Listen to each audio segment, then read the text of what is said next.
Hi guys, இன்னைக்கு நம்ம vanilla sponge cake பண்ண போகிறோம். அதுக்கு 2 முட்டை, maida, powder sugar, oil, baking powder, baking soda and Peter.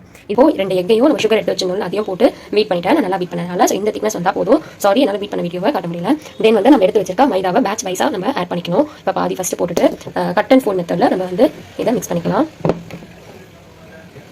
இதை ஓவர் மிக்ஸை கொடுக்கக்கூடாது. ஓவர் மிக்ஸ் கொடுத்துட்டோம்னா நமக்கு வந்து கேக் வந்து ஃப்ளஃபியாக வராது. நல்லா ஒரு மிக்ஸ் கொடுத்ததுக்கப்புறமேட்டு நமக்கு இந்த கன்சிஸ்டன்சியில் இருக்கும். இப்போ நம்ம எடுத்து வச்சுருக்க பேக்கிங் பவுடர் வந்து இது வந்து 1/4 ஸ்பூன் இருக்குங்க. ஸோ பேக்கிங் சோடா வந்து ரொம்ப ஒரு 1 பிஞ்சுக்கும் கம்மியாக போடணும். ஏன்னா வந்து இது வந்து ஜஸ்ட் ஃப்ளஃபினஸ்க்காக தான். நம்ம இந்த கன்சிஸ்டன்சியில் நம்ம ஆயில் ஆட் பண்ணிக்கலாம். ஆயில் ஆட் பண்ணிவிட்டு திரும்பி நம்ம கட் அண்ட் ஃபோல்ட் மெத்தடில் மிக்ஸ் கொடுக்கணும்.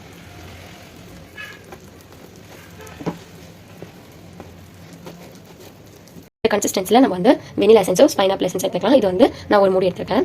Pineapple essence and vanilla essence ரெண்டுத்தையும் ஆட் பண்ணிவிட்டு இதோட ஜென்டலாக ஒரு மிக்ஸ் கொடுத்துக்கிட்டு நம்ம வந்து இதை பேனில் ட்ரான்ஸ்ஃபர் பண்ணிவிட்டு நம்ம வந்து ஓடிஜியும் வைக்கலாம். இல்லைனா வந்து ஓவன் கேஸ்லையும் வந்து நான் வந்து ஒரு பேனில் பட்டர் பேப்பர் போட்டு வச்சுருக்கேன். நம்ம ரெடி பண்ணி வச்சுருக்க மிக்ஸை வந்து நம்ம இதில் ஆட் பண்ணிக்கலாம்.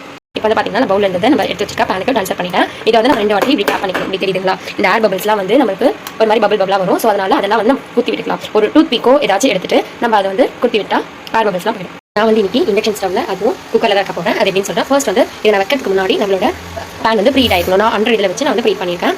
ஒரு சுடு தண்ணி ஊற்றக்கூடாது. ஓகே, உள்ளே வந்து ஒரு பாத்திரம் வச்சுக்கேன். இப்போ நம்மளோட பேனை எடுத்து வச்சுக்கலாம். இப்போ வந்து பார்த்தீங்கன்னா நான் வந்து இண்டக்ஷன் ஸ்டவ்வில் அதுவும் இட்லி குண்டாங்க தான் போகிறேன். எப்படின்னா ஆல்ரெடி பேன் வந்து நான் ப்ரீட் பண்ணி 60 இதில் வச்சிருந்தேன். ஒரு 2 மினிட்ஸ் வச்சிருந்தா போதும். நெக்ஸ்ட் வந்து நம்மளுக்கு குக்கர் அப்படி வச்சுட்டு நம்ம மூடி ஒரு 30 to 35 மினிட்ஸ் அது அவங்க இண்டக்ஷன் ஸ்டவ்வா இல்லை நார்மல் ஸ்டவ்வா அதை பொறுத்து நம்ம வந்து வச்சுக்கலாம். இப்போ வந்து பார்த்தீங்கன்னா நம்மளோட கேக் வந்து நல்லா ரெடி ஆயிடுச்சு. ஸோ இதை நம்ம இப்போ டிமோட் பண்ணி எடுத்துக்கலாம். நம்ம வந்து சுகர் சிரப் ஆட் பண்ணிக்கலாம். ஆல்ரெடி நான் வந்து காசு எடுத்து வச்சிருக்கேன். லைட்டாக ஆட் அதுக்கு அடுத்து நம்ம ஆட் பண்ண போனால் க்ரீம் ஆட் பண்ணிக்கலாம்.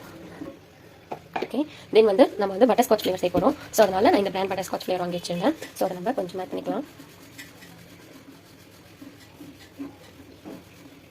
அண்ட் தென் நான் வந்து பட்டர் ஸ்காட்ச் நட்ஸும் வாங்கியிருந்தேன். இதை நம்ம கொஞ்சம் லைட்டாக உடச்சி ஆட் பண்ணிக்கலாம். இதில் நம்மளுக்கு எக்ஸ்ட்ரா ஃபீலிங்ஸ் வேணும்னா நம்ம வந்து பாதாம், பிஸ்தா, முந்திரி நம்ம இதெல்லாம் ஆட் பண்ணிக்கலாம். நெக்ஸ்ட் வந்து செகண்ட் லேயர் எடுத்து வச்சுக்கலாம்.